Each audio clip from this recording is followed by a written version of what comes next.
స్వరూపాయ నమశివాయ. అమ్మవారి మహిమాన్వితమైన స్వరూపాల్లో మరో స్వరూపం గాయత్రీదేవి. శాస్త్రంలో ఒక మాట ఉంది, నగాయత్రా పరం మంత్ర నమాతు పరదైవతం అని. అంటే గాయత్రి మంత్రాన్ని మించిన మంత్రం ఇంక అసలు ప్రకృతిలో లేదు. గాయత్రీదేవి స్వరూపానికి 5 ముఖాలు. ముత్యం, పగడం, బంగారం, నీలం, తెలుపు రంగుల్లో ఉంటాయి. ఇవి సృష్టిలో ఉన్న పంచభూతాలకి ప్రతీక. అమ్మవారికి 10 చేతులు ఉంటాయి. వరద అభయ హస్తాలు, 2 తామర పువ్వులు ఉంటాయి. మిగతా చేతుల్లో అంకుశము, కొరడ, కపాలం, గద, శంఖం, చక్రం అవన్నీ ఉంటాయి. ఈ 10 చేతులు 10 దిక్కులకి ప్రతీక, ప్రకృతికి సంకేతం గాయత్రి స్వరూపం. అందుకే గాయత్రి మంత్రం ప్రతిరోజు చేయగలిగితే మనకి ప్రకృతికి మధ్య అనుసంధానం చేస్తుంది. తత్ అనే అక్షరంతో మొదలవుతుంది కదా గాయత్రి మంత్రం. ప్రచోదయాత్ వరకు మొత్తం 3 పాదాల్లో ఉంటుంది. ఒక్కొక్క పాదంలో 8 అక్షరాలు, మొత్తం 24 అక్షరాలు ఉంటాయి.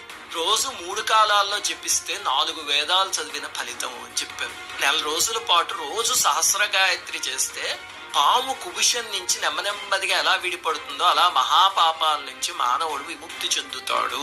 1 సంవత్సరం జపిస్తే జన్మజన్మల పాపం పోతుంది, మోక్షానికి దగ్గరవుతారు అని చెప్పారు. ఇంకో విషయం ఏమిటంటే ఆఖరి పాదంలో 8 అక్షరాలు ఉంటాయి కదా, దానికి అర్థం మా బుద్ధుల్ని ప్రేరేపించు అని. గాయత్రి జపం చేస్తూ ఉంటే మన బుద్ధి ఆ దేవతాశక్తి చేతిలోకి వెళ్ళి మనం తీసుకునే నిర్ణయాలు మన సొంతవి కాకుండా అమ్మవారి నిర్ణయాల కింద మారుతాయి. అందుకే గాయత్రి ఉపాసన చేసే మహనీయులు ఎవరైనా ఒక మాట అంటే అది జరిగి తీరుతుంది.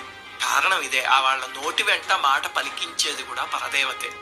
రామాయణంలో 24,000 శ్లోకాలు ఉన్నాయి కదా, ప్రతి 1000 శ్లోకాలకి తర్వాత వచ్చే అక్షరం గాయత్రిలో ఒక అక్షరం లాగా వాల్మీకి మహర్షి రామాయణ శ్లోకాల్ని కూర్పు చేస్తుంది. వాటిలో ఒక్కొక్క అక్షరానికి ఒక్కొక్క దేవతా శక్తి ఉంది. ఉదాహరణకి తత్ అనే దానికి అగ్ని, సాకి వాయువు, ఇలా వెళ్తే ఆఖర్లో వచ్చే చో ద యాత్ అనే 3 అక్షరాలకి రుద్రుడు, బ్రహ్మ, విష్ణువు అధిదేవతలు. ఇలా ఒక్కొక్క అక్షరం ఒక్కొక్క మహాశక్తి.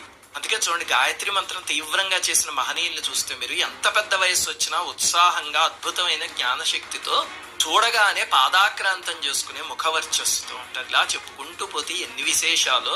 ఒక్క మాటలో చెప్పాలంటే గాయత్రి ఛాయలో కూర్చున్న మనిషి కల్పవృక్షపు ఛాయలో బ్రహ్మాస్త్రాన్ని, పరశువేదిని, కామధేనుని పక్కన పెట్టుకుని కూర్చున్నట్టే అని పెద్దవాళ్ళు చెప్పారు. అది ఆ మంత్రానికి ఉన్న శక్తి.